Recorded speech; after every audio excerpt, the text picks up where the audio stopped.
جنت میں ہر قسم کی راحت و شادمانی اور فرد کا سامان موجود ہے۔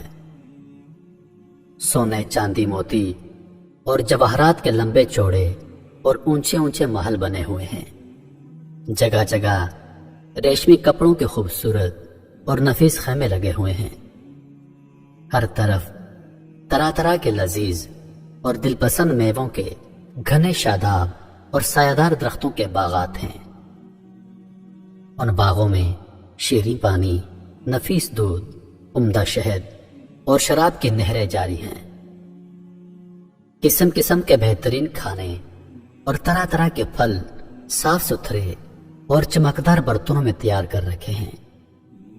اعلیٰ درجے کے ریشمی لباس اور ستاروں سے بڑھ کر چمکتے اور جگمگاتے ہوئے سونے، چاندی اور موتی اور جواہرات کے زیورات، اونچے اونچے جڑاؤ تخت، ان پر غالیچے اور چاندنیاں بچھی ہوئی اور مسندیں لگی ہوئی ہیں۔ عیش و نشاط کے لیے دنیا کی عورتیں اور جنت کی حوریں ہیں جو بے انتہا حسین اور خوبصورت ہیں۔ خدمت کے لیے خوبصورت لڑکے چاروں طرف دست بستہ ہر طرف حاضر ہیں۔ الغر جنت میں ہر قسم کے بے شمار راحتیں اور نعمتیں تیار ہیں۔ جنت کی ہر نعمت اتنی بے نظیر اور اس قدر بے مثال ہے کہ نہ کبھی کسی کی آنکھ نے دیکھا ہوگا، نہ کسی کان نے سنا ہوگا، نہ کسی دل میں اس کا خیال گزرا ہوگا۔ جنتی لوگ بلا روک ٹوک ان تمام نعمتوں اور لذتوں سے لطف اندوز ہوں گے، اور ان تمام نعمتوں سے بڑھ کر جنت میں سب سے بڑی نعمت یہ ہے کہ اللہ تعالیٰ کا دیدار نصیب ہوگا۔ جنت میں نہ نیند آئے گی، نہ کوئی مریض ہوگا، نہ بڑھاپا آئے گا اور نہ موت ہوگی۔ جنتی ہمیشہ ہمیشہ کے لیے جنت میں رہیں گے اور ہمیشہ تندرست اور جوان ہی رہیں گے۔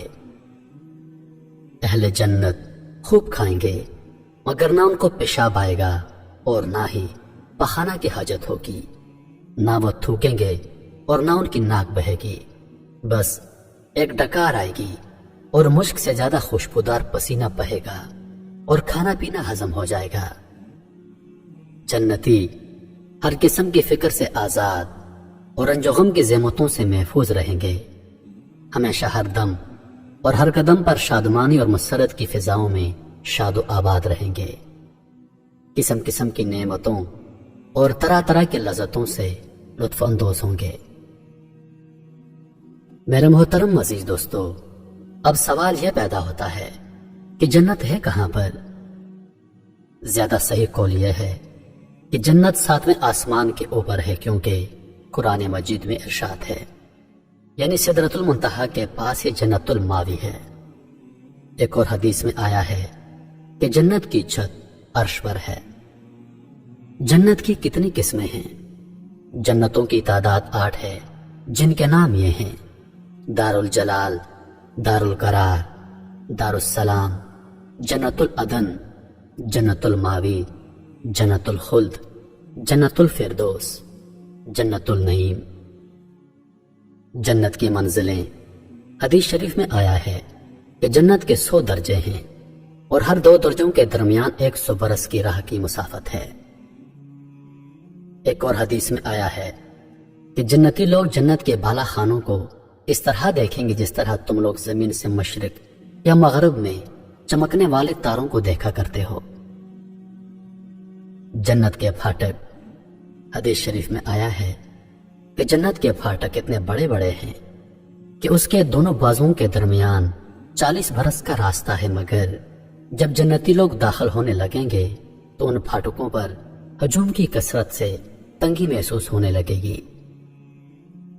جنت کے باغات، جنت کے باغوں کے بارے میں حضور نبی کریم صلی اللہ علیہ وآلہ وسلم کا ارشاد ہے کہ مومن جب جنت میں داخل ہوگا تو وہ 70,000 ایسے باغات دیکھے گا کہ ہر باغ میں 70,000 درخت ہوں گے اور ہر درخت پر 70,000 پتے ہوں گے، اور ہر پتے پر لکھا ہوگا لا الہ الا اللہ محمد الرسول اللہ۔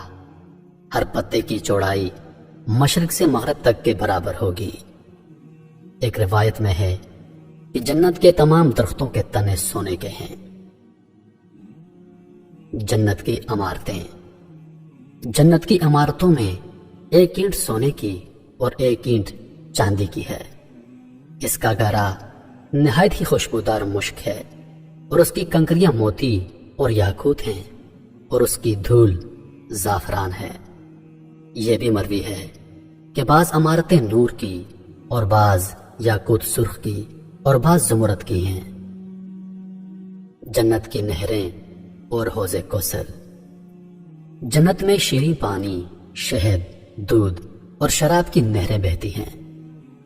جب جنتی پانی کی نہر میں سے پئیں گے تو انہیں ایسی حیات ملے گی کہ پھر ان کو دوبارہ موت نہیں آئے گی، اور جب دودھ کی نہر میں سے دودھ پئیں گے تو ان کے بدن میں ایسی طاقت پیدا ہوگی کہ پھر کمزوری نہ ہوگی، اور جب شہد کی نہر میں سے پی لیں گے تو انہیں ایسی صحت اور تندرستی مل جائے گی کہ دوبارہ وہ بیمار نہ ہوں گے، اور جب شراب کی نہر میں سے پئیں گے تو انہیں ایسی خوشی کا سرور حاصل ہوگا کہ دوبارہ کبھی غمگین نہ ہوں گے۔ میرے عزیز دوستو، یہ چاروں نہریں ایک حوض میں گر رہی ہیں جس کا نام حوض کوثر ہے۔ یہی حوض حضور اکرم صلی اللہ علیہ وآلہ وسلم کا وہ حوض کوثر ہے جو بھی جنت کے اندر ہے، لیکن قیامت کے دن میدان محشر میں لایا جائے گا، جہاں حضور اکرم صلی اللہ علیہ وآلہ وسلم اس حوض سے اپنی امت کو سیراب فرمائیں گے۔ جنت کے چشمے۔ ان چاروں نہروں کے علاوہ جنت میں دوسرے چشمے ہیں جن کے نام یہ ہیں: کافور، زنجیل، سلسبیل، رحیق، تسنیم۔ اہل جنت کی عمریں۔ ہر جنتی، چاہے وہ بچپن میں مرا ہو یا بوڑھا ہو کر وفات پائی ہو، ہمیشہ جنت میں اس کی عمر 30 برس کی ہوگی، نہ اس سے کبھی زیادہ بڑھے گی اور نہ کبھی کم ہوگی۔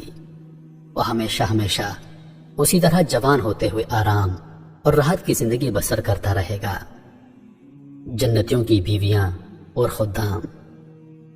ادنا درجے کے جنتی کو 80,000 خادم اور 72 بیویاں ملیں گی، اور اس کے لیے موتی اور یاقوت کا اتنا لمبا چوڑا خیمہ گاڑا جائے گا جتنا کہ جاویہ اور صنعا کے 2 شہروں کے درمیان فاصلہ ہے۔ حوروں کا جلسہ اور گانا۔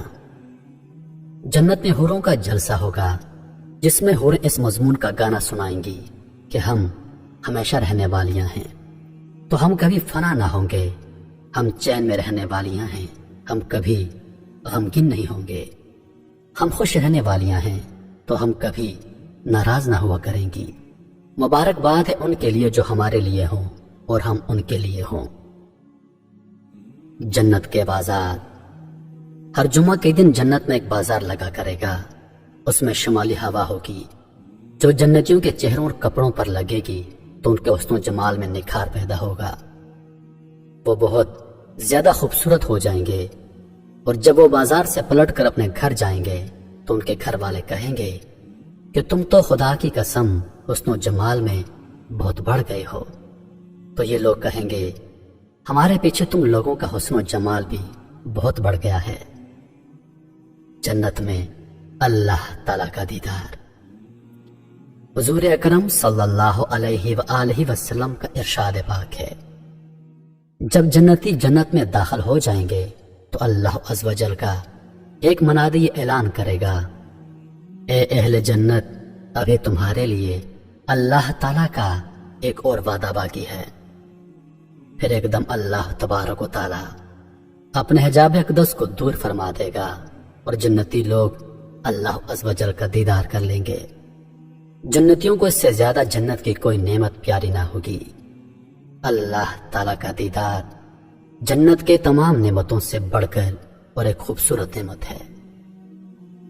میرے عزیز دوستو، اس طرح بخاری اور مسلم کی حدیث میں ہے کہ حضرت جریر بن عبداللہ رضی اللہ تعالی عنہ کہتے ہیں کہ ہم لوگ رسول اللہ صلی اللہ علیہ وآلہ وسلم کی خدمت میں بیٹھے ہوئے تھے۔ حضور اکرم صلی اللہ علیہ وآلہ وسلم نے 14ویں کی رات کی چاند کی طرف دیکھ کر ارشاد فرمایا، تم لوگ عنقریب قیامت کے دن اپنے رب عز و جل کو دیکھو گے، یعنی جس طرح چاند کو دیکھنے میں کوئی کسی کے لیے حجاب یا آڑ نہیں بنتا، بالکل اسی طرح تم لوگ اپنے رب عز و جل کو دیکھو گے۔ تو اگر تم لوگوں سے ہو سکے تو نماز فجر اور نماز عصر کبھی مت چھوڑنا۔ اللہ تبارک و تعالی ہم تمام مسلمانوں کو معاف فرماتے ہوئے عین صراط مستقیم پر چلنے کی کامل توفیق عطا فرمائے اور ہمیں جنت کی نعمتوں سے سرفراز فرمائے، آمین۔